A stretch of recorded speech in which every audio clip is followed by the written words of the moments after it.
السلام علیکم ملګرو. دا د افغانستان خوږ مشر دی، دا سید ولی شاه د افغانستان رور دی.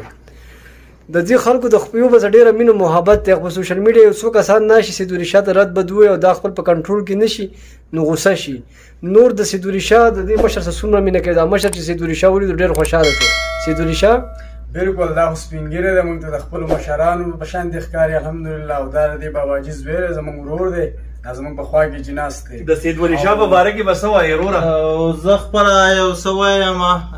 ماشاءالله ارشد بیا او ارشد ولی شاه چې دی ما چې ولیده ډېر یو پښتونولي کې ده او ژوندي دي وي راته او داسې پښتانه د په هر ځای کې ډېر شي او دوی ډېر کومک کړو. همدا اوس د یو مریض دی موږ سره دوی چې راغلي دي د دې رابطه کې دوی دلته راغلي دي، موږ ورسره مننه کوو. خوشحال دي راته ژوندي دي وي ارشد بیا او سید ولی شاه زموږ وروڼه یې دی. بعضې نیمو خلکو ته مه ګورئ اورئ. او الحمدلله د افغانستان عزت زموږ عزت دی. زموږ وروڼه خویان دي او زموږ مشران دا داسې دي لکه زموږ چې مشران یي. موږ د باندې فخر کوو. والله موږ وروڼه ډېر ښه، والله ډېر خوشحالېږو. ولې حاجي صاحب سید ولی شاه مې خبره ونیوله، خو که تاسو د ټولو پښتنو ته ووایئ چې مینه وکړئ، یو بل ته رد بد مه وهئ. په افغانستان په هغه کې که بلار دي که بار دي ټول وروڼه دي. یو پښتانه دي چې په هر ځای کې یو کلتور، یو دستور، یو رسم رواج هم دی. مقصد دی په دا ځوان هغه کې چې مونږ خبر شو چې ارشد خان انجینر صاحب او د نور مرګلي د سره د لاس 12 کسان دي. دی د خدای دی پر دا کار شروع کړی دی.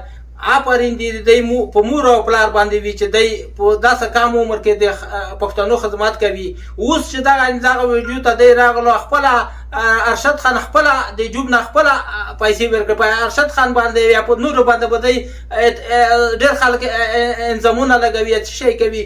دا په خپل دغه مریض ته خپل د جوب نه خپل هغه ورکړه. اوس هم د ته بلې وسړي زنګ ووایي 1500 روپۍ به مقصد زه راشئ ارشد خان وایي چې دویمه درېیمه ورځ مونږ بیا راځو به مونږ راوړو. انشاءالله خدای دې داسې پښتانه په هر ځای کې ژوندي لري. آفرین دې وي که لار دي که بار دي ټول یو وروڼه دي، یو رسم رواج دی، یو کلتور دی، یو دستور دی. ژوندي دي وي په هر ځای کې چې وي. خدای دې پښتانه په هر ځای کې ژوندي لري. بیا مقصد د دی دغه کیم هغه چې تنظیم کیم شای چې دی روان کړی دی خدای دې دی په ژوند کې نه خړوي. آمین آمین آمین.